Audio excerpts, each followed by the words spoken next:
Before we jump into this week's episode of Major Pain, I will remind you that I am not a medical professional. Please do not take any medical action based off what you hear on this podcast without first consulting your doctor.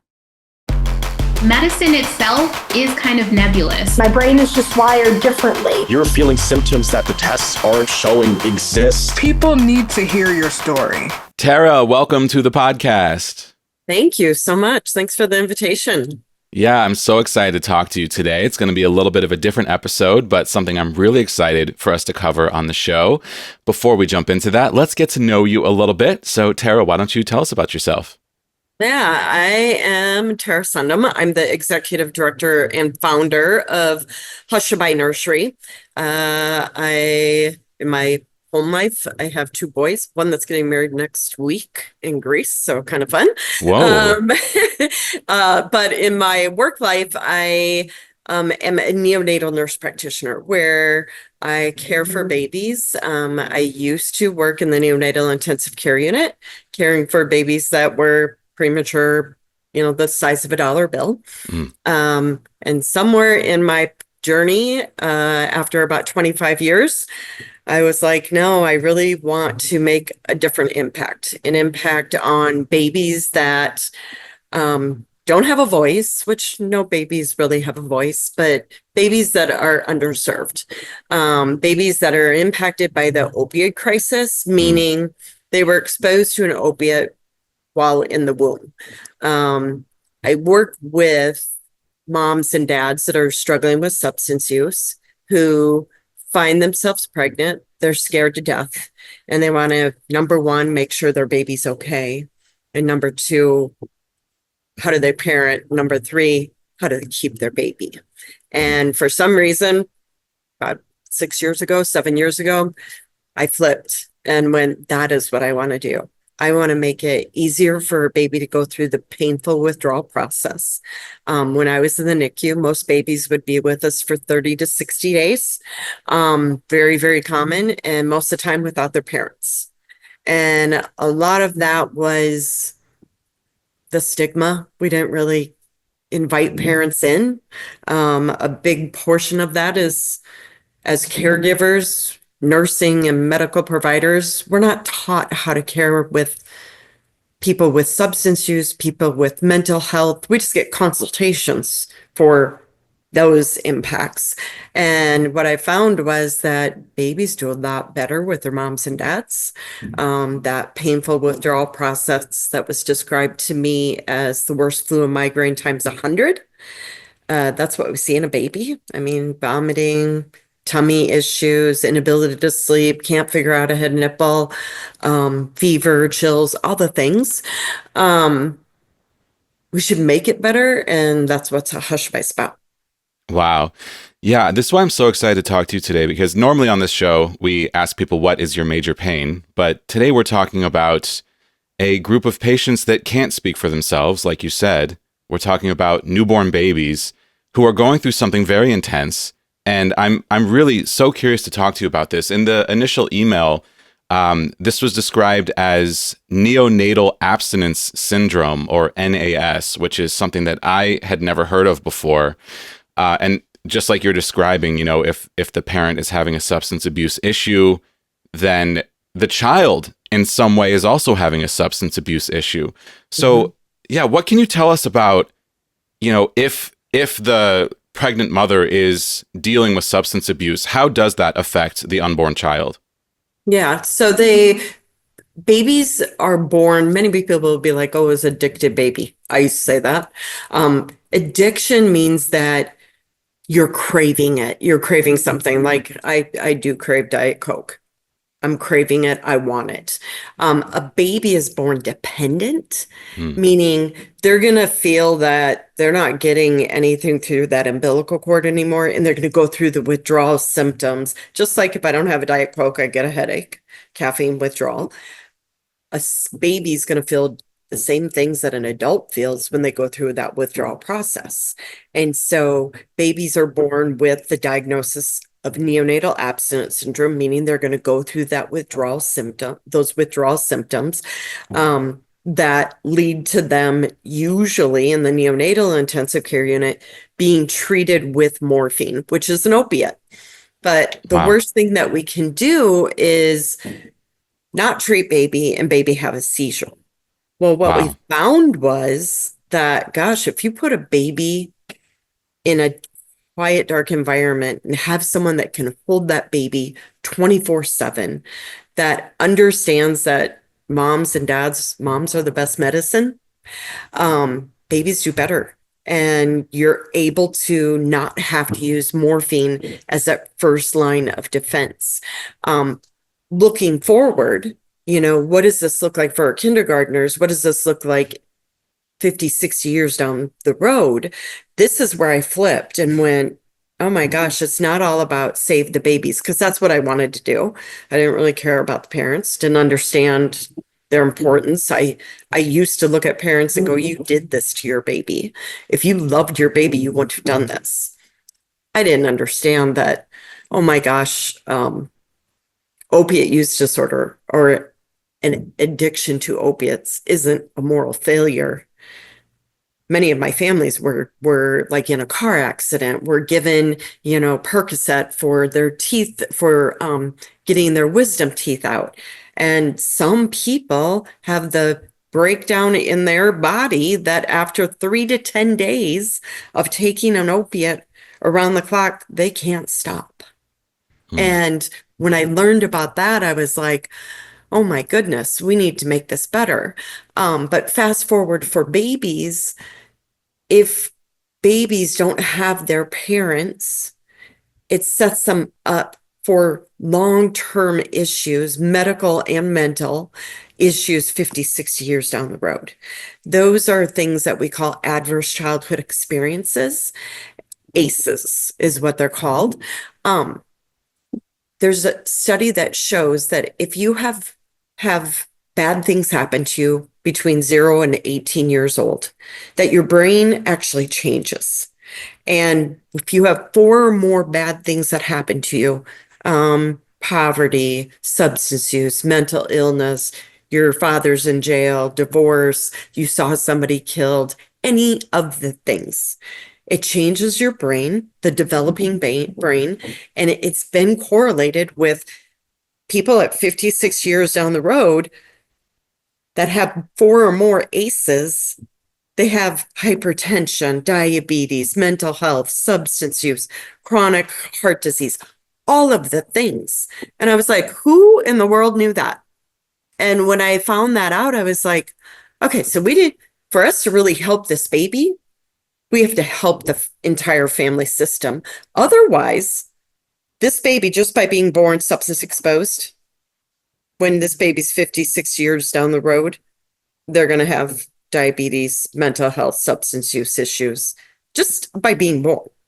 And so what we found was if you invite parents and realize that parents are the most important, you focus on getting them well, educating them on how caring for their baby is important, then getting to the point of, are you interested in treatment? But initially meeting them with the word of congratulations, because babies are supposed to be celebrated. Yes. Someone that's on the street that's pregnant, we all look at them and go, oh my gosh, how did you do that?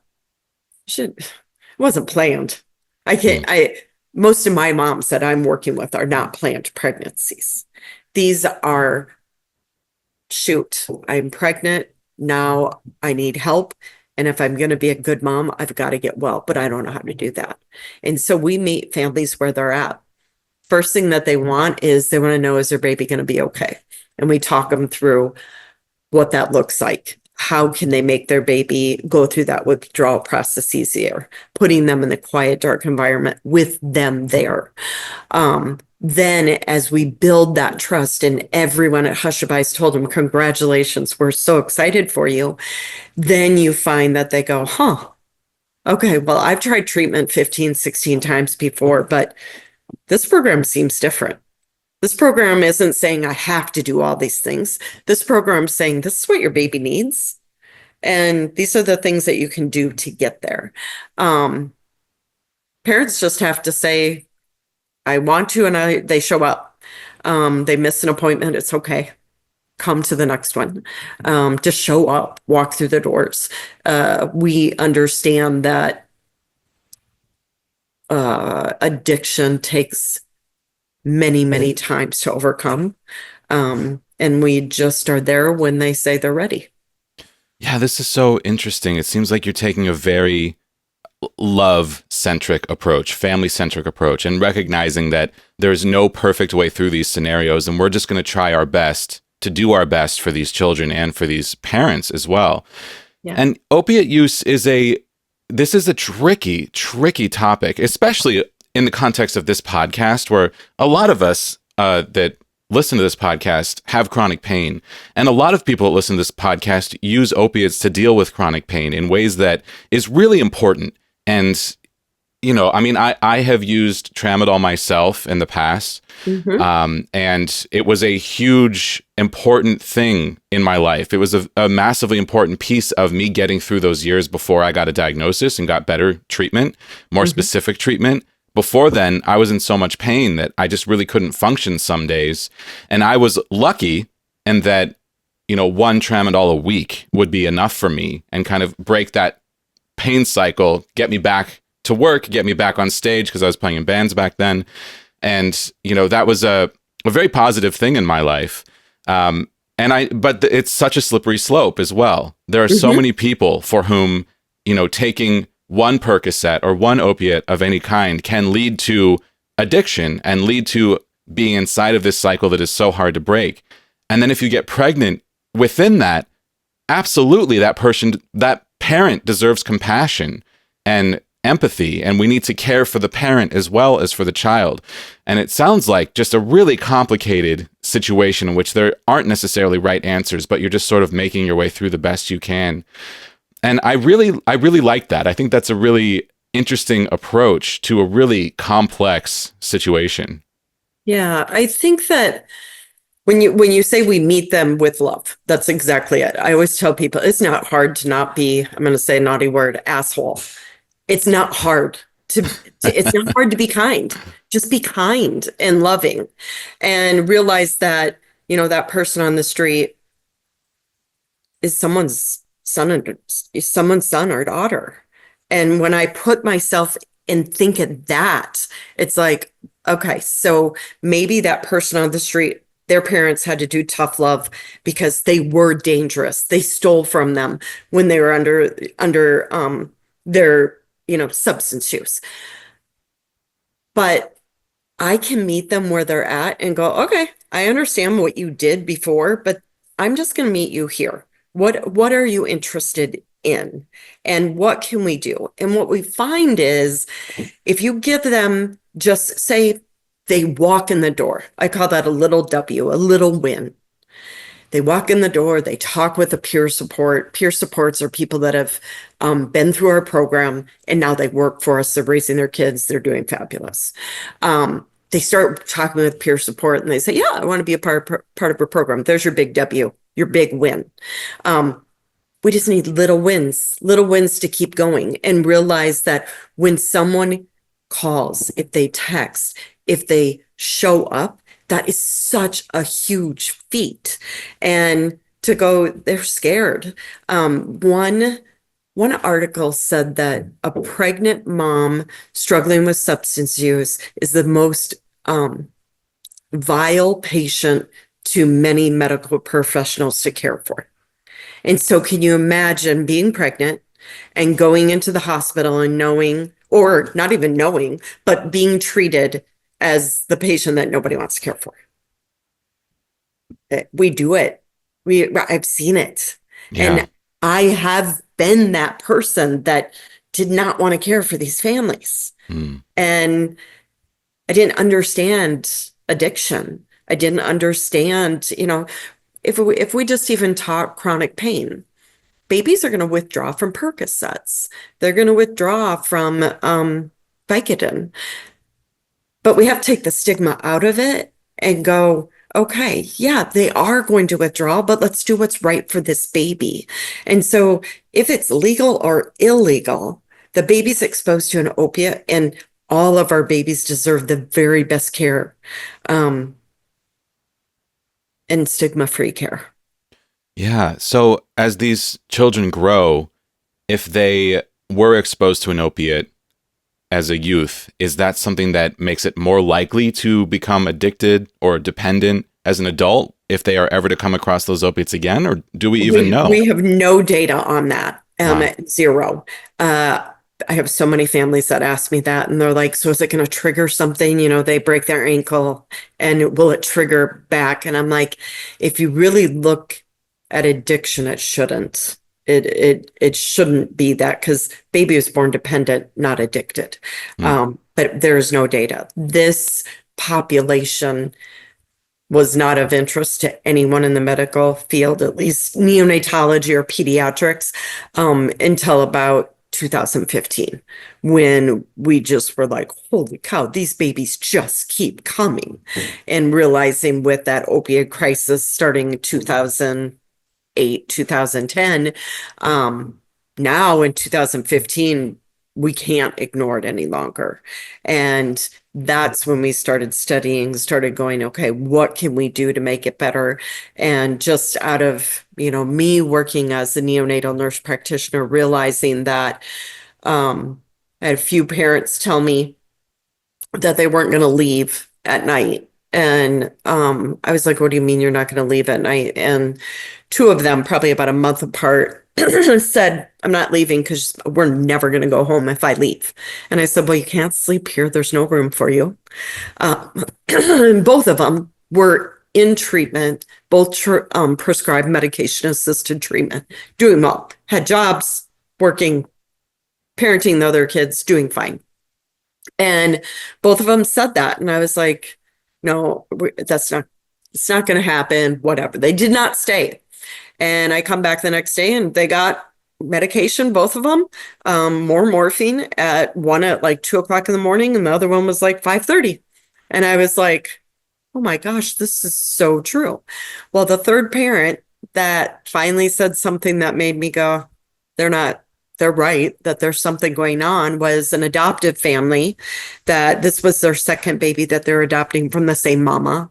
The mom didn't have any support. She was homeless. And so they were in from back east, and I met them with their first baby. And this family was just calm, cool, collective, just sweet as could be. And one night the dad says, like very forceful, I'm not leaving. And I was like, what do you mean? And he goes, I'm not leaving because that nurse that's on, we're never going to go home. And he said the exact same thing. Between 2:30 and 5:30, my baby's going to get more morphine. And I said, oh, I'm actually on for 24 hours. So I'm here overnight. I promise I will call you. He was in a hotel about 15 minutes away. I said, I promise I will call you if we need to give your baby morphine. 2:30 in the morning, I get a call. I go in and see this baby, and beads of sweat on their nose. He's just screaming. He is stiff as a board. And I'm like, oh my gosh. And the nurse is like, you need to give him more morphine. And I was like, well, you need to call dad. I will take baby. But call dad. And she was very upset. Babies are just screaming in the NICU. The energy in the room was not good. And so I broke the rules. I was like, you know what? I'm taking them to my call room, which literally was across the hall. But I'm like, this is not a good environment. And I was afraid, like I had said before, a seizure is the worst thing that could happen. And I'm like, oh my gosh, I'm not going to even be able to get him through until dad gets there. And got him in the room, and I shut off the lights completely, because I had it in the back of my brain of a mom telling me worst flu and migraine times 100. And I'm like, okay, when I have a migraine, I shut off the lights. So I'm like, make it dark. And I'm trying to get him settled. And when you're, for all of those that are listening that have babies, you sit there when a baby's crying, you bounce and you bounce and you bounce. And I start bouncing. I'm like, oh, no. I remember occupational therapist saying that that does something to a newborn's ears that actually can irritate it more. And so she had said, instead, go like up and down, do the squat motion. I was like, let me do the squat motion. And then I realized that, oh my gosh, I am so stressed. Like I was like this and I couldn't get him settled. And I'm doing the squats and it's quiet. And I start doing this shushing noise. And I'm like, okay, you need to relax because he's feeding off your energy. And I was doing yoga at the time. And I just was like, get yourself together because you two are not doing anything great here. So I took a deep breath and held it and he stopped. And then he started crying and I let it out. And I was like, oh, I got somewhere. He's still crying, but it was less, not as fierce. And I took another deep breath and held it again. And I interrupted him and I was like, oh my gosh, I think I'm getting somewhere. And I did 3. And by the time I did 3, I interrupted him every time. Every time he was like, what did you just do? And then I felt myself like I had a sense of calm. And I was like, okay, now start doing the squats, do the shushing noise, which is supposed to be mom's heartbeat. And I could feel him, like he stopped crying. And all of a sudden I could feel him like just relaxing in my arms. And it was a lot of work. But Dad knocked on the door and I told him before he had to be there within 30 minutes. I think he was there in 20. He knocked on the door and I opened the door and his baby's sleeping. And I'm like, no, do not. I was like, I will meet you in the nursery when he wakes up. And he slept for 3.5 hours. Wow. Totally different environment with a caregiver that was like, you know what, let's try something different. And so from that point on, when nurses would call me and ask for morphine, I was like, you know what, let me come and try. Let me see if I can do it. And I took in one of the hospitals, I took the baby in the closet, did the exact same thing, came out, didn't have to give morphine. Sometimes the nurses were like, thank goodness. Sometimes the nurses and the doctors were a little irked with me going, this is different. That's not the way we do it. And I'm like, well, I'm not giving this baby morphine if I can get it through this way. There's studies that show that morphine after birth is showing links to increased developmental delays and deficits. So those studies, even if it's just one, but there's multiple, that risk is a risk. And if we can do it by putting them in a quiet, dark environment with their parents, and I can teach the parents how to do that deep yoga breathing, teach them how to do the squat, the shushing, and we can get them through without morphine, we should. Yeah, wow. So you sort of accidentally discovered something that would then become your passion and your vocation later on in life. And this is all sort of shocking to me. You know, I'm not from this world. I know nothing about this. You know, I don't know anything about neonatal abstinence syndrome. The idea of giving morphine to a newborn is shocking to me, you know, but it makes sense if this newborn is having withdrawals and we're worried about them having a seizure. It sounds like that is the traditional wisdom. Give them a little bit of morphine to help them get through, to calm them down. And you're saying, hey, there's another way. And it's all about, you know, not just the physical, but the emotional and harnessing the power of just calm and love and going into a dark room, trying these techniques, and that you're seeing results from that. And that must be something where you really have to use your own judgment, because if you're worried that we're still heading towards a seizure, do you still have morphine on hand just in case? You know, I mean, what goes into the calculation there of what you do next to avoid that seizure? Because that's a high risk scenario that you're putting yourself in. Absolutely. So in the hospital, when we look at a baby and we're trying to figure out if we need to give morphine or not, we score them on, it's called the modified Finnegan. And it's 20 plus questions that are very subjective. You and I could look at the baby and go, that's a 5, and you could go, it's 25. If it's greater than a 12, you have to give a dose of morphine according to this scale. If it's 8, that's a red flag. But it's very subjective. Even at Hushabye, we've all been trained. I still have some nurses that will score really high and some that are really low on the same baby at the same time. And what is the criteria that you're scoring on there? Are they sleeping for 3 hours? That's objective. That you can go, yep, they're sleeping for more than an hour. But baby sneezing 3 times in a row or 4 or more times. Is baby jittery? Okay, jittery can be normal startle response versus they're really, really jittery. But then you're looking at, are they irritable? Are they consolable? If you're the nurse that prefers morphine and you don't have the hands, you're going to say they're inconsolable. You're going to say their cry is high pitched. It's Wow. very subjective. A high pitched cry to me and to you could be completely different. What was created in 2017 by Dr. Grossman out of Yale was, why don't we just look at 3 things that are completely objective and you can't go, can they eat, can they sleep, and can they be consoled?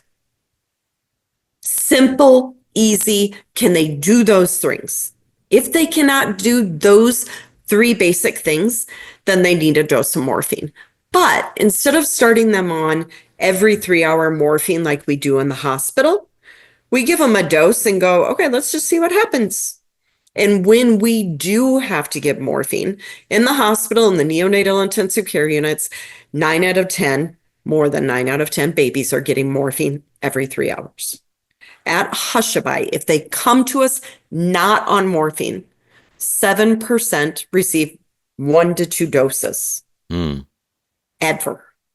Wow. So we can give it, we will give it if I've tried the developmental bath, which is kind of like a spa day. You've tried to hold, my peers tried to hold. Now I've tried to hold.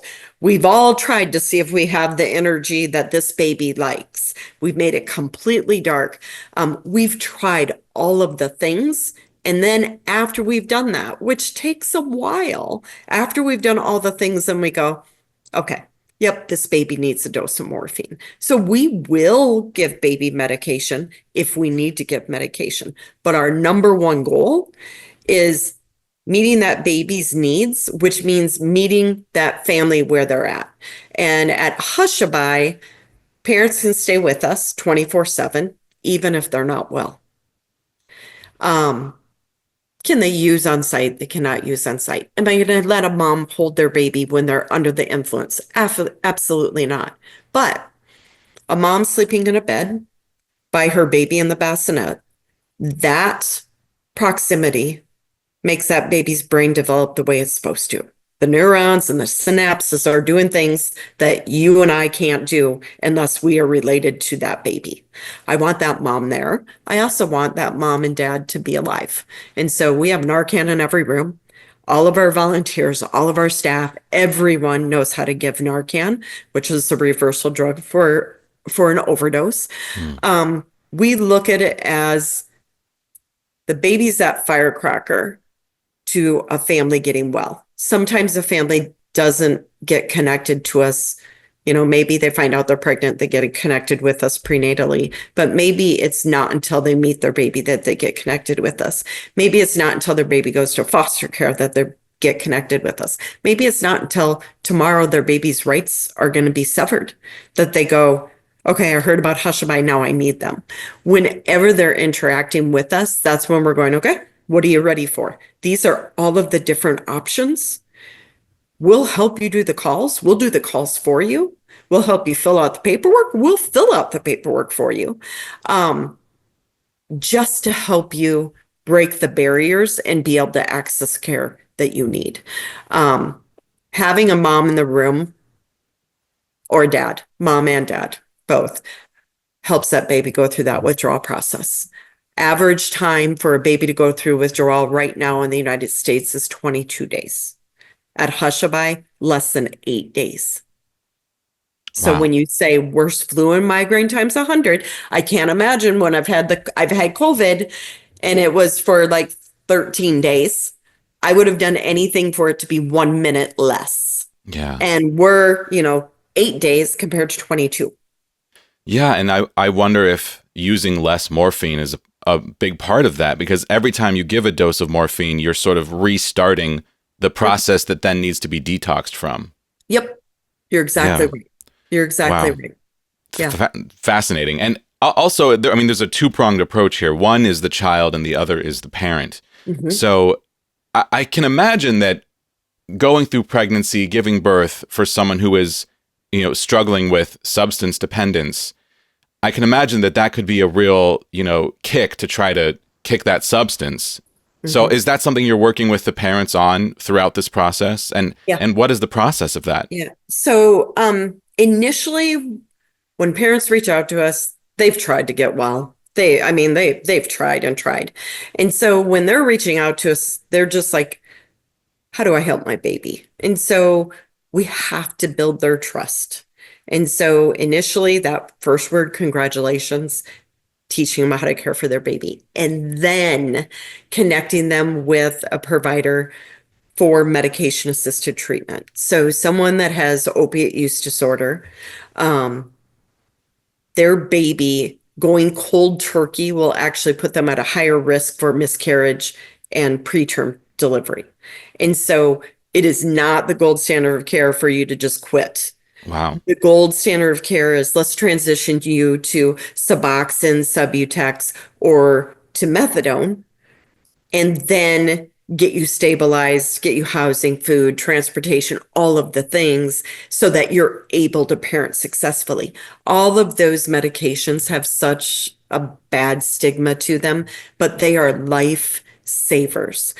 People can fly planes and be your lawyer. They can be surgeons and be prescribed those medications when they're used correctly.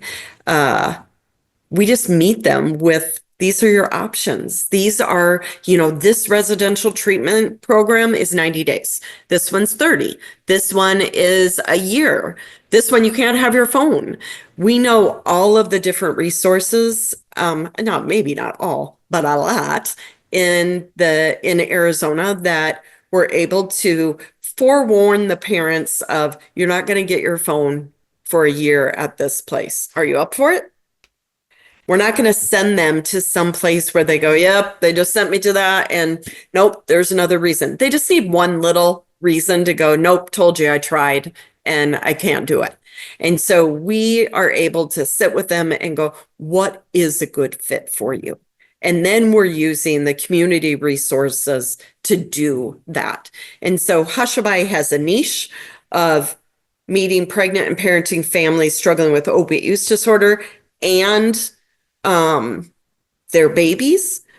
We'll work with them prenatally until as long as they'll have us. We have a few moms that we opened in 2020, but I was caring for moms just doing education prior to that. But we have a few kids that are in kindergarten right now, and they do keep in contact every now and then. They'll jump on a group. Sometimes there's an oopsie, a lapse in recovery. And when there's that oopsie, they have called and said there was an oopsie, and it's like, okay, what's up? We work with them with Department of Child Safety. We'll say, we have to call, but we'll call together. Explain to them that they lost their housing. Yes, there was an oopsie. Baby was safe. Baby wasn't with them. This is the plan. They're back into treatment. We do all of the things. We've made Department of Child Safety or child welfare not the enemy anymore.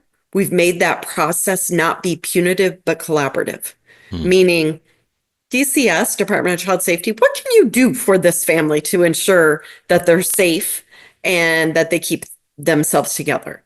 And that is the switch in DCS's mind and in parents' minds. Because parents look at it as, you just want to take my baby. You don't want me to have my baby. And when we explain to them that a family's goal is a healthy baby, safe baby, and baby being with them, DCS's goal, number one goal, is safe. And as long as it's safe, keeping families together. And when we point that out, it's magic. We're able to get families well, and we keep families together. Yeah, that must be incredibly rewarding. I mean, It is. I know you can't give us personal details about any of your patients, but can you generalize what it means to these families who've been through this process? Yeah, saw a mom the other day. We'd cared for a previous baby, and I got messages from everybody saying she wanted to see me. And I'm like, I know she had a baby. I'm sorry. I was out of town. I'm trying to get there. And I got there about an hour before they're going to be discharged. And sorry, and she's well. Daddy's well. Their second baby was going home with them. And then I walked out to the car with dad. He was in there because he couldn't leave because their 4-year-old was sleeping. And he's gorgeous and beautiful. 4 years ago, they were homeless. We got her into the one treatment program that she had to give her phone up for a year. And she did everything that we told her to do. You see that and you go, look at you. That daddy spent time in prison and now he's working full time.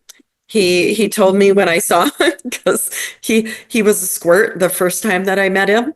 And when I saw him, we gave each other hugs and I was like, I'm so darn proud of you. And he was like, if it wasn't for Hushabye, we wouldn't be here. And he just thanked us for not judging him because he was a squirt.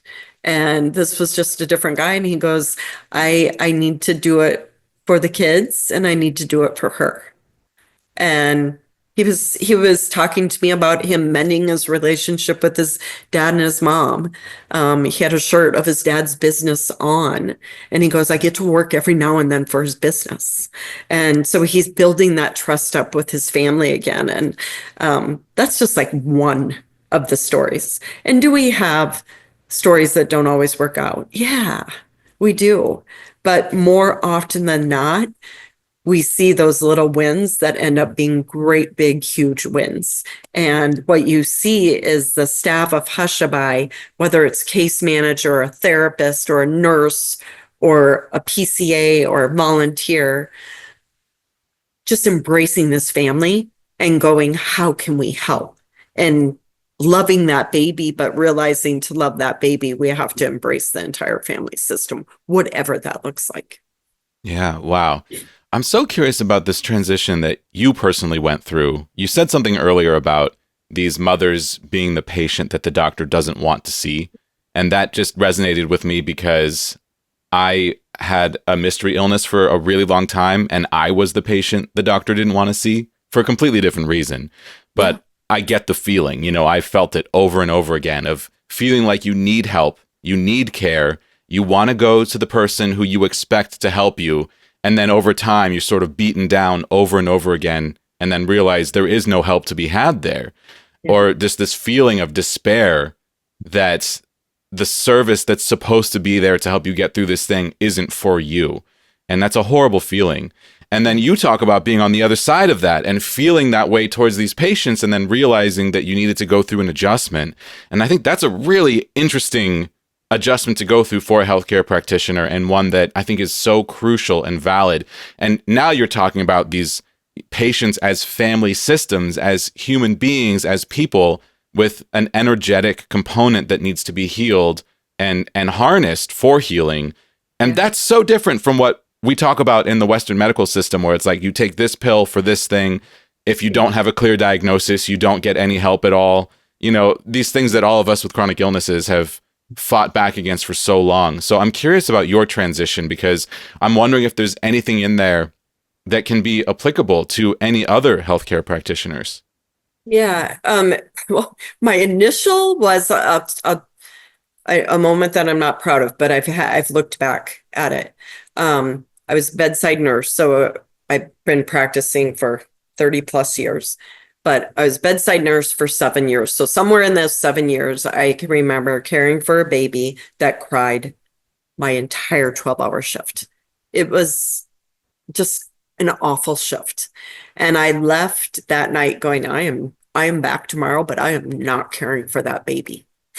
And the next day I got there, our shift starts at 7. I got there at 6:30 and they had my name by that baby. And I'm like, I'm not taking that baby. I'm like, my words were, I did my time.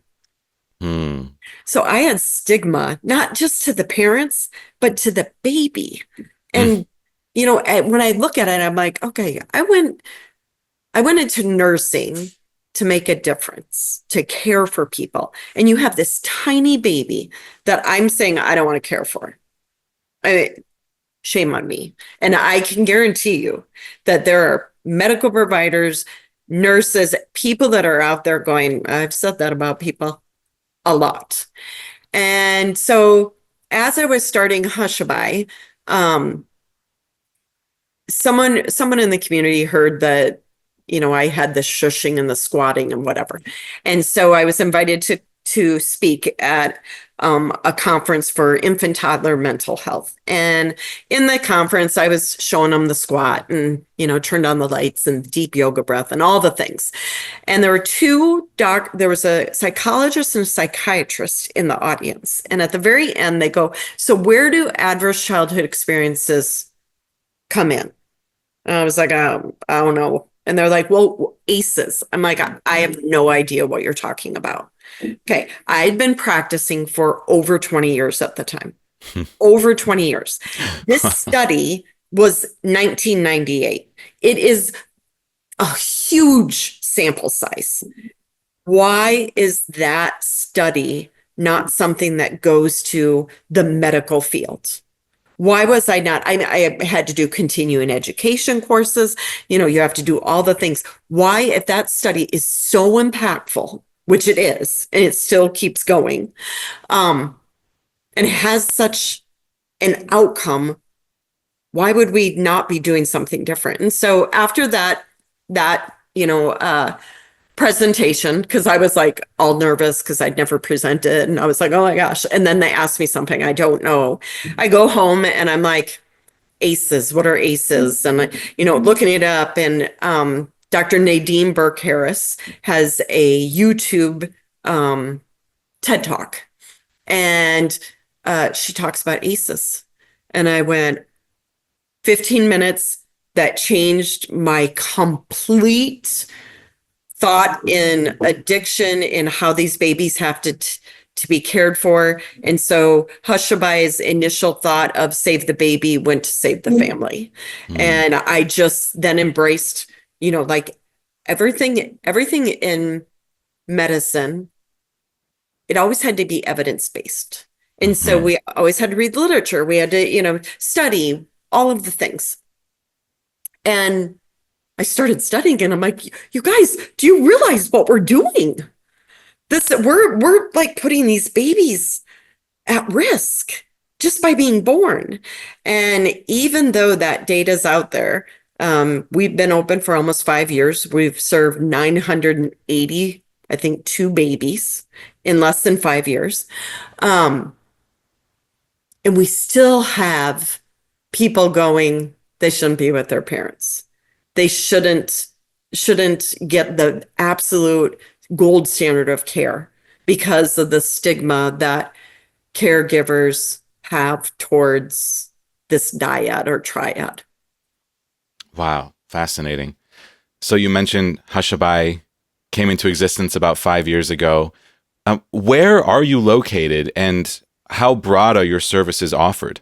Yeah, so we're located in Phoenix, central, Arizona, but we can serve the entire state of Arizona. We've taken babies from Lake Havasu, from Kingman, all the way to Tucson, Sierra Vista. So we can serve the entire state, even if it's just serving the parents. We do most of our groups that we hold anywhere from 50 to 60 groups a month, virtual, hybrid, some in person, but most are offered virtual. So as long as we can get to a family that has electricity and Wi-Fi, they can jump on board. Now, are there still areas and families that need us that we can't get to? Absolutely.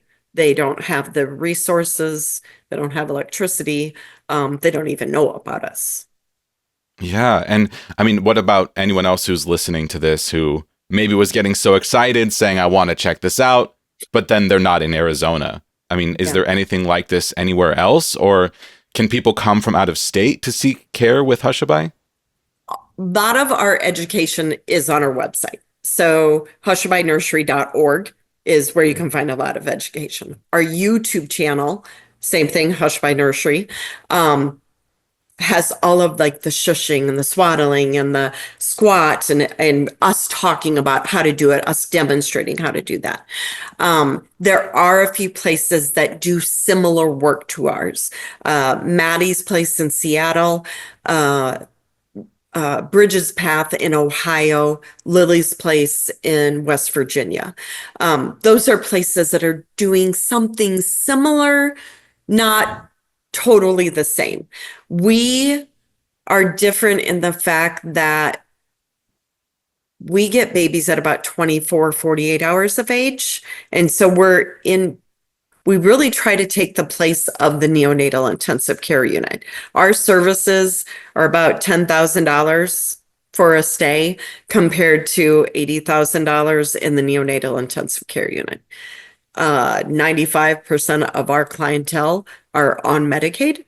So when you look at the cost effectiveness of us, that's what we do. In the other states, they're under different umbrellas, but they have very much the same philosophy. We're like on a consortium that we meet probably quarterly and just talk about mostly barriers, where are you at? What's happening?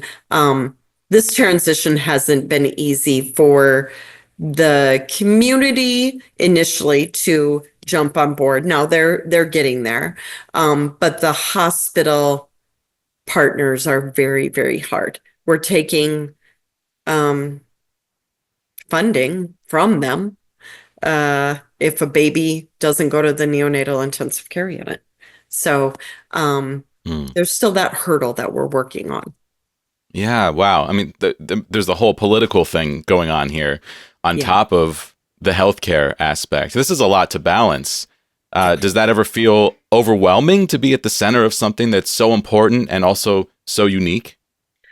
I would say, yeah, a lot. But then you'll have that baby that you go put in your arms and you're able to calm. Can I say that I mean, now I'm not doing as much patient care. I get to do patient care like 3 times a month if I'm lucky. But can I say that I might be in a meeting that isn't great or hear something that's going to impact us, like federal funding cuts have impacted us. Those times it's like go up to the nursery and I'm like, I need a baby. Which baby needs to be held? Give me that baby. And that baby, it's not me healing that baby heals me. And so being able to have those moments keep you going, we're doing what's right. No baby should have to suffer. And if it was your baby or my baby, we would demand these services for our little one. And unfortunately, the population that I serve, they don't always have a voice that's listened to. And when they're not listened to, when I have families that can request to have their baby transferred, that doesn't get fulfilled. It just gets like, I don't care. I'm not approving transfer. And for you and I, if I said I wanted a second opinion or if I wanted my baby transferred to another hospital, that would happen. There would be, they may make me talk to a few people, but it would happen. So yeah, there's challenges there. And can it be overwhelming? It can, but one baby, one family's worth it. Wow. If you had to sum up the message that you want to get out there in the world about neonatal abstinence syndrome and the way in which you are treating this that is different from everyone else, what is the message? We're trying to change minds here. What is the message that you want to get out there? Healing's possible, and babies need their parents. That's probably the biggest thing. Yeah. Wow. Tara, thank you so much for coming on the podcast today. This has been absolutely fascinating. I've learned so much. Like I said, this is an area that I know nothing about. So it's just really, really interesting to get a sense of your expertise and this path that you are blazing through an area where there is traditional wisdom that you are recognizing is doing some damage and you want to change how things are done. Please tell our listeners where we can go to connect with your organization online or anything else you'd like to plug. Yeah, so we're on all social media outlets, even TikTok. Hushabye Nursery, or try hushabye.nursery. And Hushabye is one word with an E on the end. Otherwise, hushabyenursery.org. Our phone number, 480-628-7500. If you have a mom or a dad that needs us, have them text us. They can text us. That's usually the scary thing. Or text us yourselves and we'll help.